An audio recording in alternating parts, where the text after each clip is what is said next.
perkara yang diributkan saat ini adalah kan apa yang menjadi kegiatan dari TB sebagai mantan direktur pemberitaan. Sebenarnya peristiwa pidana yang diusut oleh kejaksaan adalah sebelum produk jurnalistik itu ada.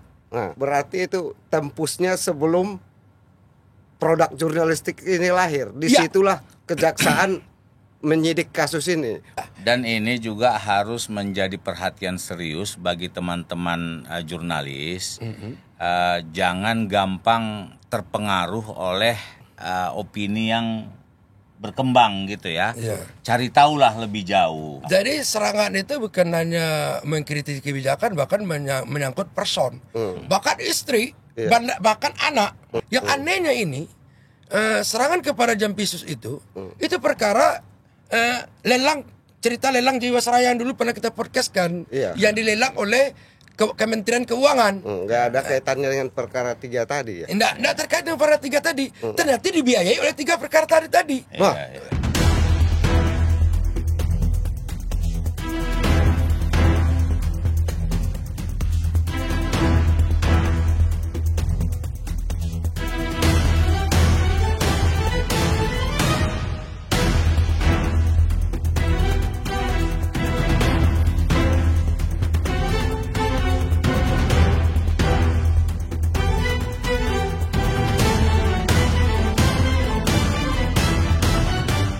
Jumpa lagi di catatan redaksi Keadilan TV bersama saya Darman Tanjung.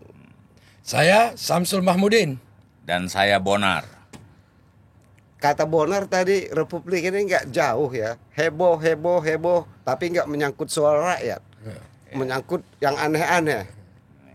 Belakangan kok tiba-tiba ribut lagi soal pemeriksaan yang di Kejaksaan Agung Sul terkait dengan hakim-hakim yang ditangkap itu.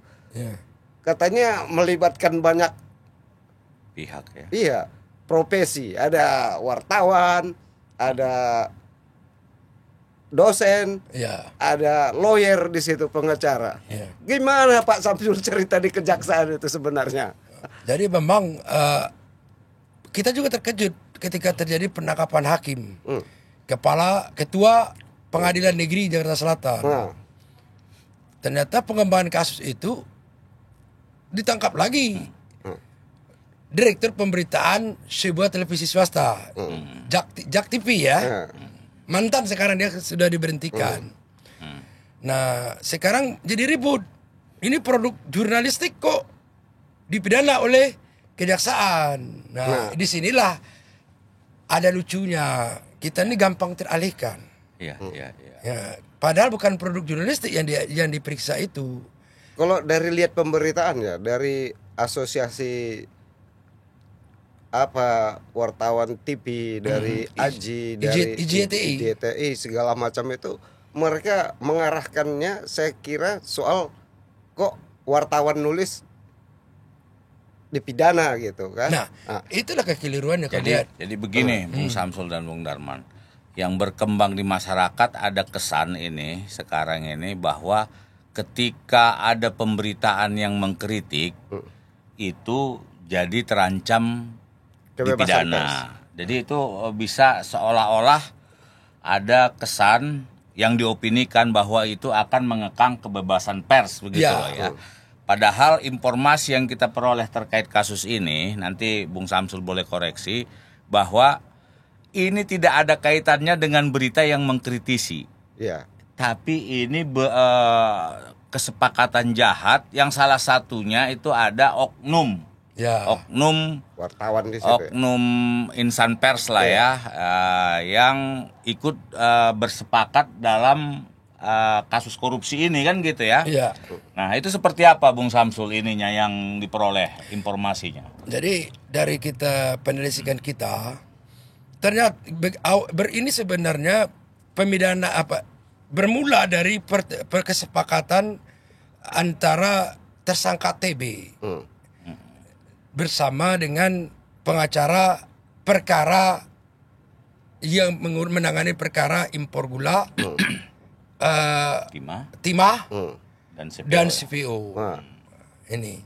Jadi sebenarnya menyambung seperti dikatakan Bung Bonar tadi, perkara yang diributkan saat ini adalah kan apa yang menjadi kegiatan dari TB sebagai mantan direktur pemberitaan. Memang salah satu kegiatannya adalah mengatur pemberitaan. Nah, dalam pikiran masyarakat bahwa berita itulah menjadi yang menjadi titik pidananya. Para bukan. Dari penjelasan yang kemarin sempat kita tanya waktu itu, sebenarnya peristiwa pidana yang diusut oleh kejaksaan adalah sebelum produk jurnalistik itu ada. Jadi ada pertemuan permufakatan jahat yang dilakukan oleh Tian Baktiar ini, TB ini, dengan pengacara MS, bahkan dihadiri oleh dosen Junaidi, pihak-pihak mewakili keluarga, pihak-pihak terdakwa, membahas bagaimana mengamankan perkara. Terjadilah pembagian tugas, job description lah. Maka dibilang sempat sumber-sumber kita menyebut ini terstruktur, sistematis. Ada yang bekerja menyuap hakim, ada yang mengatur opini, ada yang membayar demo, dan ada yang membayar podcast, membayar medsos, media sosial. Jadi demo, media sosial, dan berita itu digarap oleh TB. Masalah suap digarap oleh pihak yang lain. Jadi perkara TB ini tidak bisa terpisah dari perkara suap kepada. Artinya gini, dalam istilah hukum berarti itu tempusnya sebelum produk jurnalistik ini lahir. Disitulah kejaksaan menyidik kasus ini. Tepat. Bukan di produk jurnalistiknya kan? Bukan. Itu harus dipertegas. Biar publik tahu. Kalau wartawan mencari berita, menulis berita seperti yang kita lakukan selama ini, memang produk jurnalistik kan? Nah, kalau ada perbuatan-perbuatan individu, oknum terkait itu, ya urusan hukum dia lah itu. Ya, nggak ada kaitannya dengan dunia jurnalistik ini. Nggak ada kaitannya dengan biarpun dia wartawan macam kita gitu. Dan ini juga harus menjadi perhatian serius bagi teman-teman jurnalis.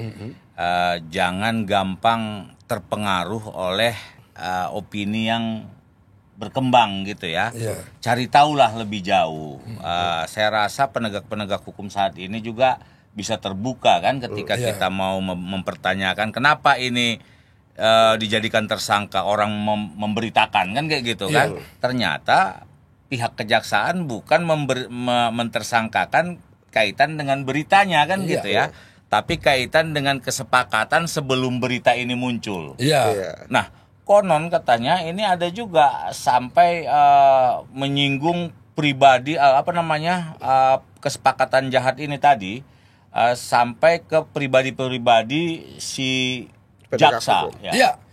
Jadi serangan itu bukan hanya mengkritisi kebijakan, bahkan menyangkut person, bahkan istri, bahkan anak. Dalam bentuk itu, aku kebetulan kita sempat diperlihatkan, diperlihatkan waktu itu melihat laporan. Jadi disitalah dari kantor salah satu pengacara laporan kegiatan si tersangka TB. Tebalnya segini nih, dilihatin lengkap kayak laporan perusahaan, laporan kegiatan. Nah, ini kegiatan yang perlu dibiayai, yang sudah dilakukan, yang sudah dilakukan dan perlu dibiayai. Dan itu memang berisi, kalau saya lihat gambar-gambar, ada yang karikatur, ada berita, itu lengkap itu semuanya. Kita lihat, tapi tidak bisa kita ambil ya. Kita intip-intip. Oh iya. Nah, memang sepertinya sangat person sekali. Yang anehnya ini, serangan kepada Jampisus itu perkara lelang, cerita lelang Jiwasraya yang dulu pernah kita podcastkan, yang dilelang oleh Kementerian Keuangan. Nggak ada kaitannya dengan perkara 3 tadi ya? Nggak terkait dengan perkara 3 tadi. Ternyata dibiayai oleh 3 perkara tadi. Lucu juga ya. Dibiayai dalam pengertian berita-beritanya karena kode di situ hanya monitoring.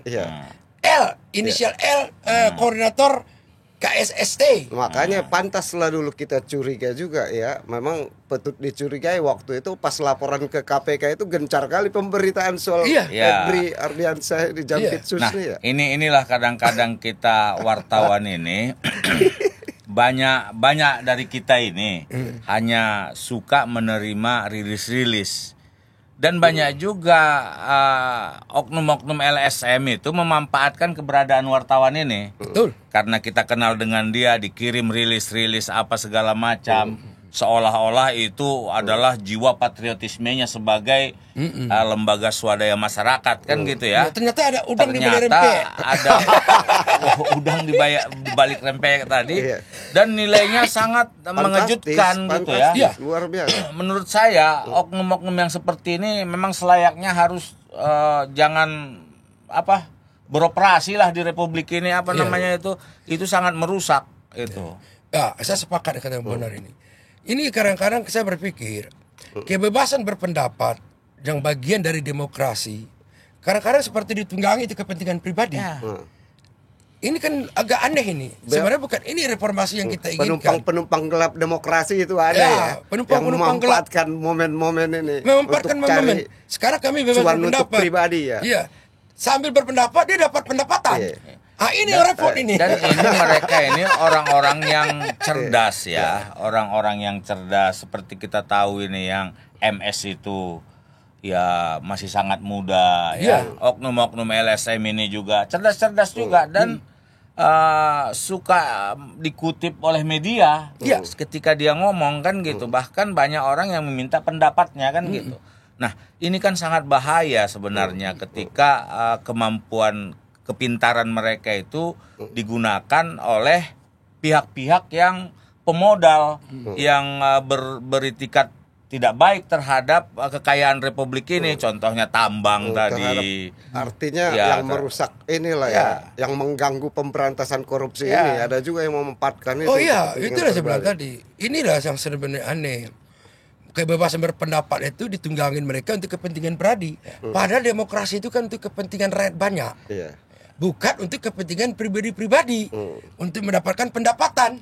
Ini kan lucu ini. Nah, menurut saya sepanjang pers itu mengkritik dengan memang dia melihat ada hal yang tidak baik dalam penegakan hukum, itu menurut saya sah dan itu menjadi obat untuk penegak hukum juga untuk berbuat lebih baik kan. Tapi bukan dengan cara dimodalin dia itu. Di pers ini pun sebenarnya itu kan tidak boleh itu hal-hal yang sangat melanggar kode etik jurnalistik loh ketika kita memberitakan sesuatu dengan iming-iming imbalan. Itu bukan pekerjaan wartawan lah ya, ikut mengkondisikan kasus, merancang bukan pekerjaan wartawan. Pendekatan. Itu pekerjaan mafia itu. Mafia. Makanya kita sebut ini mafia peradilan. Kenapa disebut mafia peradilan? Dia pakai sebidang-sebidang loh. Yang ada skema-skema tertentu yang mereka mainkan untuk pengurusan masing-masing job description ini. Dan melibatkan oknum-oknum di profesi kita. Makanya saya bilang oknum ini aib sebenarnya bagi profesi kita. Saya sempat berbicara sama teman-teman, idealisme pers itu sangat agung, yaitu memihak kepada rakyat, bukan memihak kepada koruptor. Itu idealisme pers loh. Kini idealisme, makanya saya agak heran kok dicampur adukan dengan tersangka korupsi idealisme pers itu. Maka saya jawab, jangan campur adukan idealisme pers dengan tersangka korupsi. Itu sama aja mencampur adukan madu dengan racun. Ya kan? Madu manis memang manis. Kita racun itu mematikan. Madunya mesti manis jadi mematikan gara-gara dicampur adukan ini. Itu sebenarnya pesan saya kemarin ke teman-teman. Kebetulan kita kan punya kawan-kawan ya. Dan kita juga berharap penegak hukum seperti kejaksaan, kepolisian maupun KPK jangan ragu-ragu menindak siapapun. Oh iya. Wartawan itu bukan orang yang superhero, bukan orang suci. yang kita bukan manusia suci ya. Oh iya, bukan. Jadi ketika dia salah ya tegakkan di kesalahannya itu, tapi jangan proporsional. Jangan terkait dengan produk jurnalistiknya gitu jangan ya. karena produk jurnalistik, tapi perbuatan dia. perbuatan dia. Makanya agak lucu pemberitaan sekarang menurut aku setelah kuamat-amati kok arahnya ke produk persnya lah, kebebasan persnya lah. Ini Padahal memang seperti penjelasan Samsul tadi di hulunya ini persoalan ini kan, Iya. di hulu. Memang Hulu bukan di produk pers bukan di ini. produk. Produk itu hanyalah akibat dari perbuatan Yang awal tadi yang ya, awal tadi. Kalau nggak Akibat salah- dari permufakatan persekongkolan tadi. persekongkolan tadi dengan tujuan melepaskan 3 perkara ini, Iya. lahirlah produk tadi. Dan kabarnya juga ada upaya pemerasan dalam kasus ini. Ini seperti apa dia modelnya? Kemarin kita mencoba, tapi informasi yang seperti apa belum belum ini kan, seperti apa. Cuman memang ada menyebutkan langsung nama itu, ada Lop Lowi, ada nama IPW pun ada, tapi konteksnya dalam rilis itu ya, monitoring berita IPW. Itu rilis Kejaksaan Agung kan resmi. Resmi. Itu ya, menyebut Ada itu, aliran nama itu. dana itu ke situ biaya pengeluaran, namanya biaya-biaya. Itu ada di dalam laporan kegiatan namanya, Iya. yang disita oleh penyidik dari kantor salah satu tersangka, bukan dari kantor JKTP loh, Iya, iya. tapi dari kantor pengacara itu. pengacara. Iya. Nah, melaporkan siapa Iya, kita belum diberitahu. Ini ironis sebenarnya ketika kita mempercayai seseorang itu idealismenya, ternyata ya kalau ini nanti dalam penyidikan pihak kejaksaan benar adanya, ini sebenarnya sangat terpukul kita ya. Kita kenal orang-orang ini sebenarnya, kita kenal dan cukup dekat. Jadi ada kesan ini kita dimanfaatkan betul gitu loh. Jadi untuk ketiga tersangka itu pasalnya Pasal pasal 21. 21 ya. Undang-undang TP perintangan penyidikan berarti. Ya, pasal 21 ini kalau boleh kita bicara ini, pasal 21 ini pertama kali diterapkan itu di Sumatera Barat ini. Terhadap pengacara Manatap Ambarita.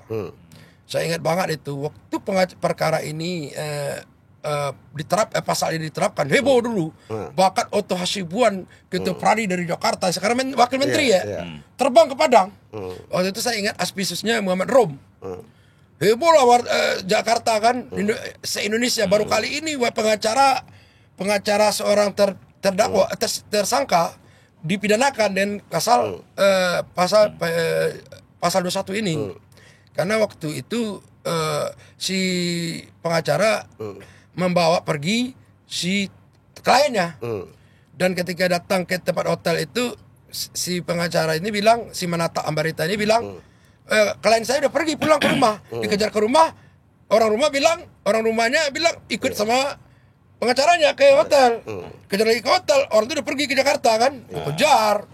Nah akhirnya ketangkap tersangkanya. Manata Ambarita ini ditetapkanlah pasal 21. Jadi dalam arti menghambat, merintangi penyidikan ini secara langsung dan tidak langsung.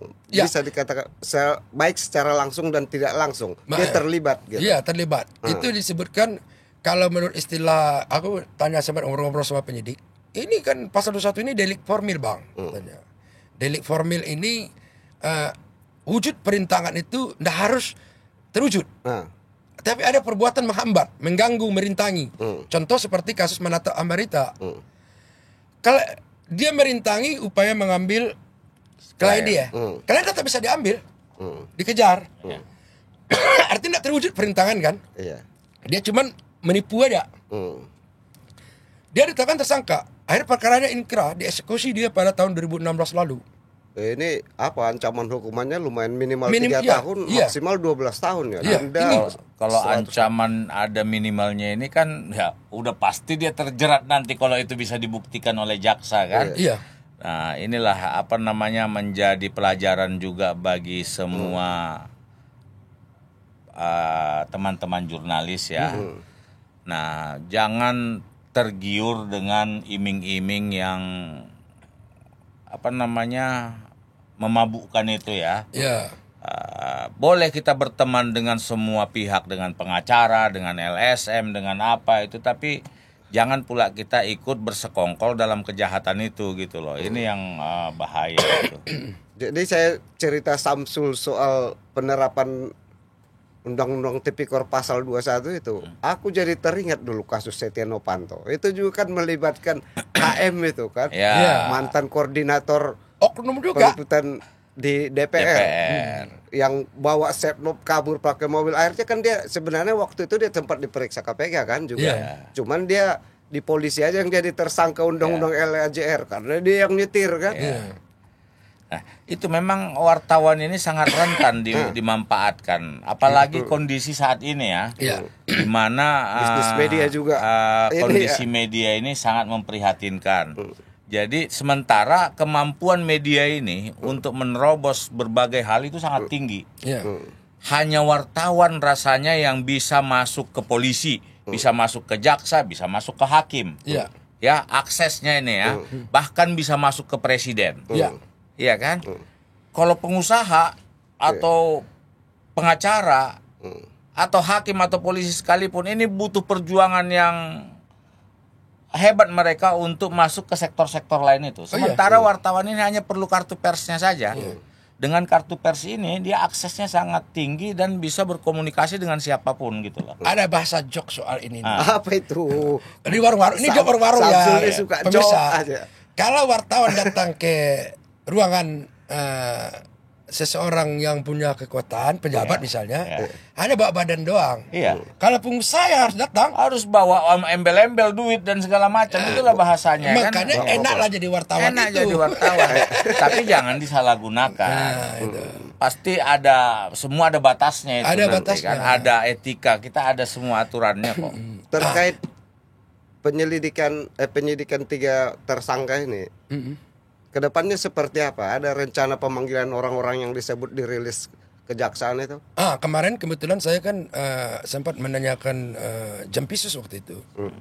Ini kan di dalam rilis kejaksaan ini ada nyebut nama-nama loh. Ini bakal dipanggil. Oh, pasti kita panggil. Itu jawaban tegas dia. Semua yang mendapatkan aliran dana pasti kita panggil. Kata dia. Nggak adil loh nggak dipanggil. Dia dapat aliran duitnya kok. Iya. Masa nggak dipanggil? Iya. Tapi kalau wartawan yang nulis-nulis itu dipanggil juga enggak? Ini ngeri. Ya ini ngeri-ngeri bisa sedap. jadi juga. Jangan. Kenapa? Ya ini kan bukan soal. Ya dia bisa aja nanti bahwa memang dia mendapat imbalan itu karena Transport. transport urusan ini. Nah itu yang saya bilang tadi ke teman-teman jurnalis ke depan ini, dapatnya seuprit, malunya itu nanti nggak ketulungan gitu loh. Ketika peristiwa ini terbongkar dengan ini kan. Memang ini saya teringat ini. Kita ini kadang-kadang memang dalam investigasi kadang-kadang kita kan memang harus bergabung dalam dunia-dunia tertentu. Sebenarnya kan ada aturan itu. Misalnya kita melakukan investigasi ke dunia malam itu kan misalnya kan ya ada dari kantor misalnya investigasi ke dunia malam. Bahkan ada aturan juga dari dulu diberi sesuatu oleh sesuatu harus dilaporkan ke kantor. Ya, itu biasanya begitu dulu. Sekarang enggak tahu di teman-teman kan bagaimana kan. Nah, masalahnya dengan kasus sekarang apakah kantornya tahu waktu itu Nah, penggalangan ini kita nggak tahu juga kan masih penyelidikan. Nah, dalam kasus ini memang sudah ditegaskan oleh Dirdik bahwa mereka si TB bertindak atas dirinya sendiri, bukan kantornya. Nah, di situlah lemah. Berarti bisnis sampingan dia lah ya. Bisnis sampingan dan dia mempunyai koordinator kan. Iya. Untuk menyebarkan pemberitaannya ini kan gitu kan. Nah ini ya turut serta nanti itu paling enggak kan. Ya mungkin jadi saksi lah minimal. Ya jadi saksi. Ya aduh. Kalau berkaitan dengan penegakan hukum ini memang selalu tidak lepas ya dari ada lingkaran setan semacam itu ya. Iya. Banyak pihak yang terlibat di situ. Iya, itu memang apa namanya ini ujian juga dari kebebasan pers ini ada ujiannya juga. Inilah mengujinya kita. Jangan sampai kebebasan juga harus bertanggung jawab. Bebas juga tetap bertanggung jawab. Sebenarnya kalau kita memihak mematuhi kode etik, mematuhi idealisme pers, itu udah cukup selamat kita. Dan kita sebagai pers juga dari dulu sampai sekarang kerap mengkritisin perilaku penegakan hukum kok kan. Iya.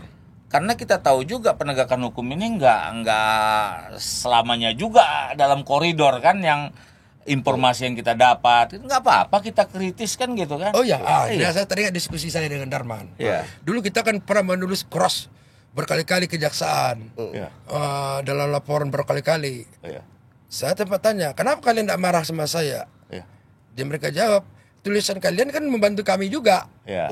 Di mana bantuannya? Yang mana yang bolong-bolong bisa kami tambal. Kayak itu tadi. Jadi memang Artinya konstruktif ya. kontrastif. Iya. Jadi semestinya memang logikanya saya membayangkan tadi pengacaranya CPU, katakanlah si TB ini bersimpati kepada terdakwa CPU, Iya. terdakwanya Gula. dan terdakwanya timah. Semestinya yang dia kritisi adalah perkara timah, Iya. perkara CPU, Iya. perkara gula. Ini yang dia serang dan bisa dalam perkara Jiwasraya, lelang Iya. aset yang kita bahas dulu. Iya. Serangan terhadap Jaksa Agung dan Jampisus. Iya. Iya. Dan isu ini selalu itu terjadi ketika diulang-ulang ketika impor gula, Iya.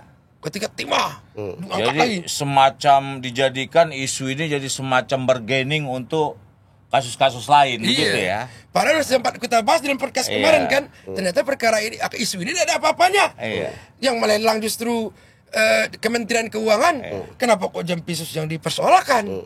Sekarang kedudukan 3 kasus itu seperti apa, Sul? Apa CPO udah di mana? Sampai di mana? Ah, Udah itu yang ya kemarin. yang putus NO itu. Ya NO itu akan kasasi kan, diajukan kasasi. Iya. Terus untuk kasus impor gula, Belum Belum. vonis Nah, kan itu masih masih- berproses. Masih berproses. nah, Impor gula masih berproses. Timah kan sudah sebagian sudah kan ada yang Difonis, baru nih. iya. Tersangka barunya ada lagi. Timah ini panjang nih. 300 T. Sul, jangan-jangan karena ini menyangkut tambang timah, ada juga pemain-pemain dari pojok-pojok sana yang ikut meributkan ini ya. Apa mungkin terganggu, mungkin kan dia main tambang juga. Iya. Kalau kita nilainya gede itu memang pasti keganggu. Tapi dah. yang menarik dalam kasus pers yang dalam kasus korupsi ini kalau kita lihat perusahaan persnya itu meskipun dia main sendirian, Iya. ya kalau itu dalam konteks pemerintahan tentu ada kontrol juga dari orang yang pemilik Iya. ininya ya. Media ya. Ini menurut saya bisa merembet kemana-mana arahnya. Iya, karena kabarnya ya kepemilikan terafiliasi juga dengan salah satu kasus. Iya. Salah satu kasus yang sedang ditanganin kejaksaan. Kejaksaan gitu. Memang ada ini sebenarnya tak kurang apa juga ya. Gimana ya? Media itu dijadikan alat juga oleh orang mereka yang berperkara. Nah, itu sebenarnya tidak boleh sebenarnya ya. Seperti kata Bonar tadi, kita ini wartawan rentan juga dijadikan alat Iya. bagi orang-orang yang tersangkut hukum kan. Iya. Karena seperti kata Bonar, kita bisa masuk kemana-mana, bisa meneror siapa ya, punya pergaulan luas kan. Ya, ingat saya istilah penyidik kepada saya waktu itu perdebatan itu. Produk jurnalistik ini hanya alat di kejahatan si TB. Produk ini jadikan alat bagi dia untuk alat kejahatan si TB. Jadi sama wartawan kita ini diperalat oleh si TB. Sebenarnya kan gini, pers itu, jurnalis itu boleh saja mendapatkan informasi dari, ya umpamanya kasus timah ya, Iya. dia mendapat informasi bahwa penegakan hukum nggak benar nih Iya. terhadap dirinya gitu Iya. ya kan. Si wartawan boleh mendapatkan berita itu, menjadikan itu bahan pemberitaan. Nah itu malah bagus sebenarnya kan, kita bisa mendapat informasi dari siapa saja ya. Oh iya. Dengan catatan itu tidak ada embel-embel di belakangnya, dan apalagi itu dijadikan persekongkolan gitu loh ya. Nah, kita sering mendapatkan info-info dari pihak-pihak yang terjolimi ya. Iya. Banyak kasus kita dapat dari pihak-pihak yang terjolimi dalam tanda petik dalam penegakan hukumnya. Itu kita ungkap jadi laporan utama di majalah keadilan Iya. dulu ya. Sering kita lakukan itu. Tapi cover website. Iya, kita selalu melakukannya dengan cover website itu. Karena itulah kaidah jurnalistik. Iya. Kode etik jurnalistik mengatur seperti itu.